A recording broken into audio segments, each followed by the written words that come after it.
taking a look here at Hamlet in his sidekick, Rosencrantz and Guildenstern. He's also got this token. We'll see what that does. To be or not to be. Hamlet is a melee fighter with 15 health. The sidekicks, Rosencrantz and Guildenstern, are one token together with 6 collective health, and they are melee. Hamlet and them are move of 2, and the ability says at the start of your turn, choose to be or not to be. If you choose not to be, deal 2 damage to one of your fighters. So to be or not to be. When you are to be, when you maneuver, draw 1 additional card. Not to be, add +2 to the value of Hamlet's attacks. We're going to take a look here at his cards, starting with his attack cards. Cruel to be kind. A 2 value attack, 4 boost value, and 2 copies. During combat, you may boost this card. To sleep, perchance to dream. 3 copies, 3 attack. After combat, if you won the combat, move the opposing fighter a number of spaces up to the amount of combat damage dealt. If you lost the combat, Hamlet recovers 1 health. Uncertain Doom. During combat, if your opponent played a versatile card, ignore its value. This is a 2 value attack, 3 copies, 3 boost. Into the defense now. The rest is silence. After combat, end the turn. 2 value defense, 2 copies, 3 boost. Nothing either good or bad. 3 copies, 2 value defense. After combat, if your opponent played a versatile card, deal 2 damage to the opposing fighter. Maddening Insight is 0 value defense, 2 copies. During combat, the value of this card is equal to the number of cards in your hand. After combat, if you won the combat, your opponent discards 1 card. Blood will have blood, getting into the versatiles. Versatile of 2, 3 copies. If Hamlet took damage this turn, deal 1 damage to the opposing fighter. The readiness is all 2 copies, 2 value versatile. After combat, place one of the fighters in the combat in any space. They cannot leave that space this turn. The Plays the Thing, 3 copies, 3 value versatile. After combat, your opponent discards 1 random card. If you won the combat, Hamlet recovers health equal to its boost value. Outrageous Fortune, 2 copies, 1 value versatile. During combat, discard the top card of your deck. Add its boost value to this card's value. After combat, if you lost the combat, return the card you discarded to your hand. Getting into the schemes now. 3 copies of this important card, 3 value boost. Method in the Madness. Put any number of cards in your hand on the bottom of your deck. Then draw up to that many cards. Gain 1 action. And finally, the Ghost. 2 copies, choose 1. Hamlet recovers 2 health, or place Hamlet in any space in his zone and gain an action. So as Hamlet, how are you going to want to play? Well, the question is, do you want to be or not to be? And it's actually a difficult question as us, the player, trying to determine when I should be or not, when I should not to be. Because when I'm to be, I'm maneuvering and drawing an additional card. So, I mean, you could possibly, if you double maneuver, that's 4 cards. You're going to burn through your deck and have to take damage for having to draw near the end of the game. And that might come sooner for Hamlet, and you don't want that, obviously. Or not to be, and adding +2 to the value of Hamlet's attacks with the downside of dealing 2 damage to one of your fighters. So you have to know when to do that. So let's take a look here and hopefully be able to understand how we can do that, keeping in mind when to be and not to be. Let's start with the attack cards. I ordered these a little different. Normally I order them with the sidekick cards at the end, and I put the ending cards in the middle, but there are no sidekick cards, and normally you will not be wanting to use the sidekicks for any of these cards anyway, normally. Some very odd cases maybe. Cruel to be Kind, one of your greatest cards that you can use. It's only a 2 value, but you can boost it. So you can boost it with another 4 or one of your 3s. So it could be a 6. And then if you are not to be, it could be a +2. So possible 8 value. Now you have 2 of these cards, 2 copies, and I would say don't be afraid to use one of them on to be. Maybe, obviously it's ideal to get the +2 on not to be, but don't be afraid to use it on to be. That way it won't get canceled or something. it's not as likely to, and you can still boost, get it to a 6, perhaps. Or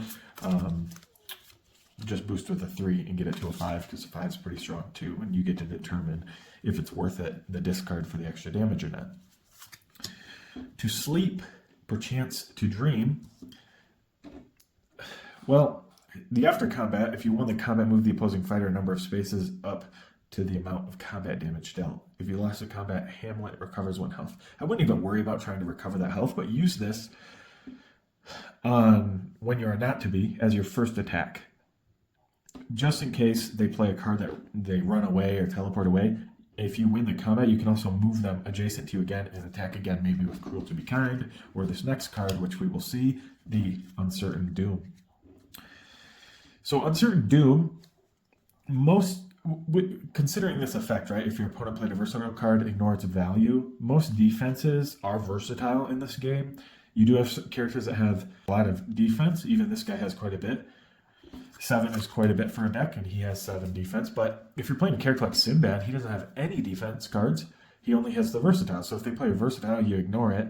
Keep in mind what matchup and who you're playing against when you play Uncertain Doom, and which cards have been played so that you can get the full value out of this and ignore. And if you are not to be, that's a 4 ignore, which is pretty insane. Getting into the defense here, the rest is silence. I recommend using it if your opponent wants to leave and then you can go in on your turn not to be, so you can double attack on your turn. So 2 defense, not that good, but could get you a double attack on your turn. And it would make it so they wouldn't maneuver and draw an extra card for defense. Nothing either good or bad. Like with Uncertain Doom, the attack card, this also says if your opponent played a versatile card, deal 2 damage to the opposing fighter. So watch for what cards your opponent has played and determine when to play. Nothing either good or bad. Then we got Maddening Insight. Obviously, use this when you have a lot of cards in your hand, but careful with cancel attacks. So if somebody comes in with a cancel attack, you're in trouble because it's only a 0. Blood will have blood. This one, some people forget, but don't forget that it says this turn. So if you took damage on a prior combat or scheme or anything like that, even if you took damage from your own ability, which is deal 2 damage to one of your fighters, if you dealt the damage to Hamlet, and if Hamlet took damage this turn, you deal 1 damage to the opposing fighter. So you could get some value out of that because of that. Don't forget that. I think a lot of people forget that that works with his own ability and during the whole turn, not just this combat. And then the Readiness is All. This is useful to place an opponent away, but more often than not, I'd say it's good to set up, again, you're not to be with a +2 attack, as this lets you place an opponent and they can't leave their space. Okay, and then the Plays the Thing. Use this on defense, normally I would say. It's more likely to win on defense, but if you are to be, it becomes a 5, right? And a 5 usually goes over most defenses, and then you can get the effect of your opponent discarding a random card, which is always nice. And then you recovering health, which is just icing on the cake. Outrageous Fortune. During combat, discard the top card of your deck and its boost value to this card's value. This card's not that special. If you lost the combat, return the card you discarded to your hand. You're probably going to lose the combat with such a low value. Well, let's just say it probably is your weakest card in the deck. Then we're getting into the schemes. This scheme here, Method of the Madness, is a vital card for you. And there's 3 copies. And to use it 3 times is nice, very nice, because you can recursion stuff. You do gain the action, which isn't great, but if you dump your hand after you play this and then redraw 0 cards and then maneuver, you only have 2 cards in hand, for example, with the gain action, right? So that could be helpful. I say place as many cards as you can for a reset, kind of, and then carefully place them and remember where they are, because you get to place them at the bottom of your deck. And you can even write that down if you really want, in which order that you've placed these cards at the bottom of your deck, so that late game you know exactly what's coming. You can make wise decisions that way. And then finally we have the Ghost. This is a great pass, and obviously you want to use it for recovering 2 health. I think more often than not you will be using it for the health recovery. But if In some cases, you will want to place Hamlet in any space, especially if you have a character just constantly running away from you, and your method in the madness can't deal with that. And of course, your ability, and you're not managing that well. Maybe you do just need to go in and try to swing big. And there's 2 copies of this, so you could possibly recover 4 health. And notice it's only Hamlet, so you can't keep doing that to your sidekicks. Finally, Hamlet is a character that is just too swingy and difficult to use. He's very difficult to manage and to use, and when to be and when not to be, and to use that to the fullest. My advice would be protect your sidekick so that you can use his 6 health, so that 3 times at least throughout the game you get the free not to be +2 on your attacks, right? As it says here on not to be. You also have to know when to go in, and it's almost like Jekyll and Hyde, where he's predictable when he goes in. He's not as predictable, right? But when he goes in, you know, okay, he's got +2 attack, and people are usually waiting to do that. And if you have a full hand of cards, people usually run away.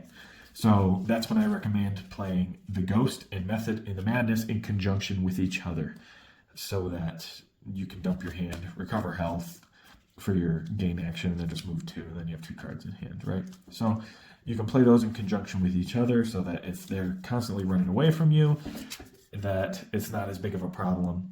So be careful about some characters like Invisible Man or Leshen that leave the board when you have a ton of cards in your hand. Try not to have a ton of cards in your hand unless you know you can go in for that not to be attack. And that's what you're going to want to be doing mostly, is going in at the proper time. You have to wait and do it at the proper time in the game to get that extra value, so that you can hit them big and win the game, hopefully. So I hope that helps you understand Hamlet a little bit better. Again, he is a very difficult character of when to be or not to be, right? But he takes a lot of practice, and that'd be my advice, is play him a lot. If you're interested in Hamlet, just play him and keep practicing, try different strategies, try to go aggressively to be or aggressively not to be. And I recommend, though, bouncing back and forth between those. That's what I've found most beneficial.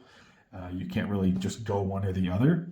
So knowing when to go one or the other is key for Hamlet.